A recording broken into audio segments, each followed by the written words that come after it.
25 বছর বয়সে যখন বিয়ে করে নতুন একটি বাড়িতে এসেছিলাম, তখন ওই জ্ঞানের ঝুড়িতে রান্না বলতে হাতে গোনা ওই দু একটা পদ। তার ওপরে আবার দুই বাড়ির খাওয়ার ধরন আলাদা, খাওয়ার প্রতি ভালোবাসা আলাদা, এমনকি রান্নার ধরনও আলাদা। সেই সময় জীবনে নতুন যুক্ত হওয়া মানুষগুলোর যখন পছন্দ আর অপছন্দকে জানতে ব্যস্ত, ঠিক সেই সময় আমার শাশুড়ি মায়ের কয়েকটি রান্না আমার স্বাদের অন্তরালে খাওয়ার ভালোবাসাকে আরও বাড়িয়ে তুলেছিল। ঠিক সেই রান্নাগুলোর মধ্যে এই চিংড়ি মাছ দিয়ে গাঠি কচু একটা অন্যতম। শুধুমাত্র প্রত্যেক দিনের বেসিক মশলাগুলোকে কাজে লাগিয়ে চিংড়ি মাছের গন্ধটাকে হাতিয়ার বানিয়ে এই সাধারণ রান্নাটাকে যে এত অসাধারণ বানানো যায়, সেটা এটা না খেলে বোঝাটা একটু অসম্ভব।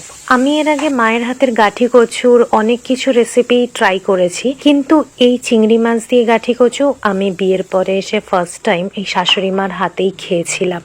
আর এটা খেয়ে যে আমি শুধুমাত্র রান্নাটার প্রতি প্রেমে পড়েছি তা না, এমনকি গাঠি কচুকেও আমার ভালো লাগতে আরম্ভ করেছে।